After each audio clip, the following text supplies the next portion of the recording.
Netinfocom Computer Education e-learning.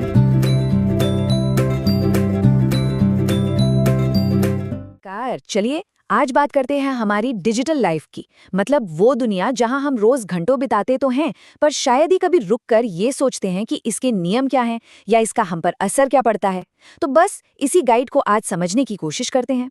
एक बहुत ही simple सा सवाल है, क्या कभी ऑनलाइन कुछ भी सर्च किया है? कोई नई रेसिपी या लेटेस्ट न्यूज़, या हो सकता है किसी स्कूल कॉलेज के प्रोजेक्ट के लिए? अरे बिल्कुल किया होगा, हम सब करते हैं। अच्छा, और ये बताइए, सोशल मीडिया पर कोई फोटो पोस्ट की है या किसी दोस्त को ईमेल भेजा है? मतलब ये सब तो अब हमारी रोज की जिंदगी का हिस्सा बन गया है ना, हमारी आदत में शुमार है। अब यहाँ एक सोचने वाली बात है, हर बार जब हम इनमें से कोई भी काम करते हैं तो हम अपने पीछे कुछ छोड़ जाते हैं। एक परमानेंट डिजिटल घोस्ट, जी हाँ, एक ऐसा साया, एक ऐसा निशान जिसे जिसे कभी भी पूरी तरह से मिटाया नहीं जा सकता। और बस यही बात हमें हमारे पहले सेक्शन पर ले आती है, हमारा परमानेंट डिजिटल घोस्ट। तो चलिए समझते हैं कि डिजिटल फुटप्रिंट या डिजिटल पद चिन्ह आखिर चीज क्या है। तो ये डिजिटल फुटप्रिंट है क्या? देखिए, आसान भाषा में कहें तो ये हमारी ऑनलाइन एक्टिविटीज का एक रिकॉर्ड है। वो सारे डेटा का निशान जो हम इंटरनेट यूज करते हुए पीछे छोड़ते चले जाते हैं।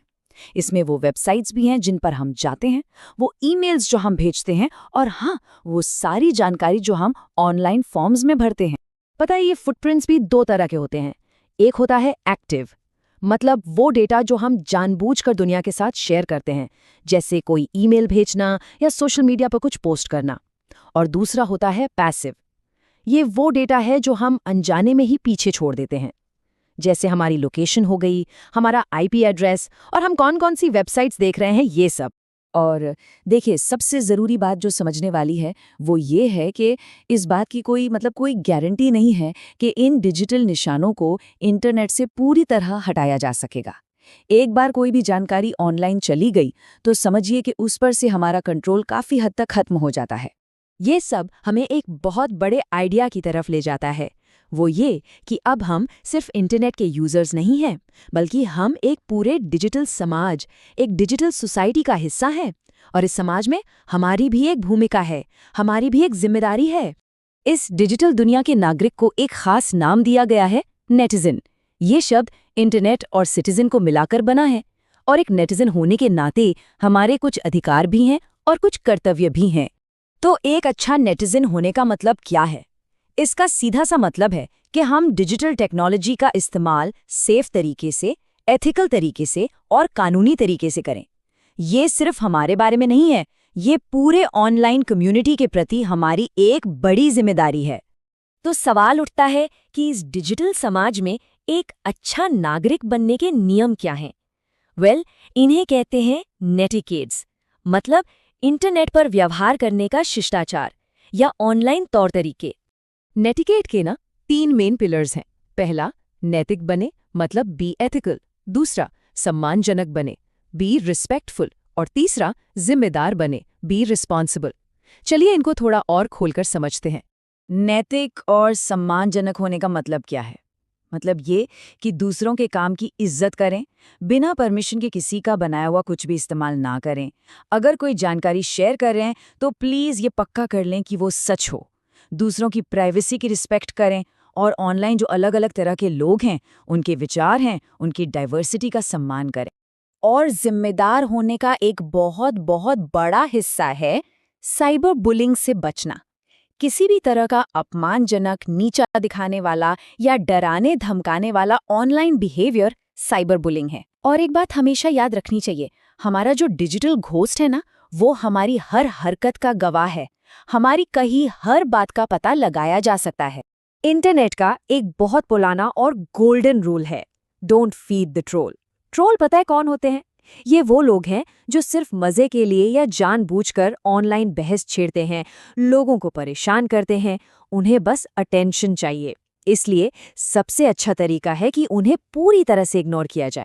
चलिए अब उस जगह की बात करते हैं जहां हम में से ज्यादातर लोग अपना ऑनलाइन टाइम बिताते हैं। जी हाँ, सोशल मीडिया। यहाँ पर सेफ रहना तो और भी ज्यादा जरूरी हो जाता है।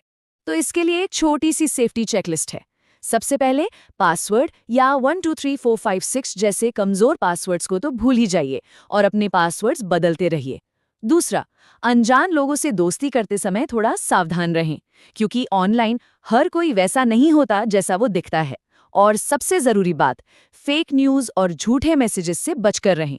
किसी भी खबर पर यकीन करने से पहले उसे 2-3 भरोसेमंद जगह से जरूर चेक कर लें।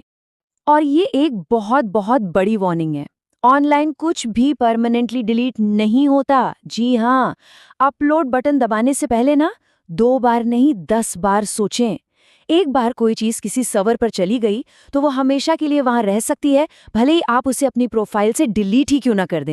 एक और बहुत जरूरी सेफ्टी टिप, कभी भी किसी ऐसे ऑनलाइन दोस्त से असल जिंदगी में मिलने का प्लान न बनाएं जिसे सिर्फ इंटरनेट से जानते हों।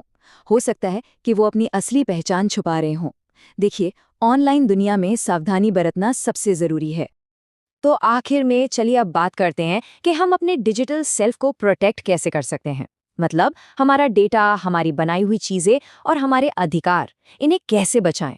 देखिए, जैसे हमारी कोई जमीन या प्रॉपर्टी होती है ना, ठीक वैसे ही हमारे आइडियाज और हमारी बनाई हुई चीजों पर भी हमारा अधिकार होता है। इसी को कहते हैं इंटेलेक्चुअल प्रॉपर्टी या बौद्धिक संपदा।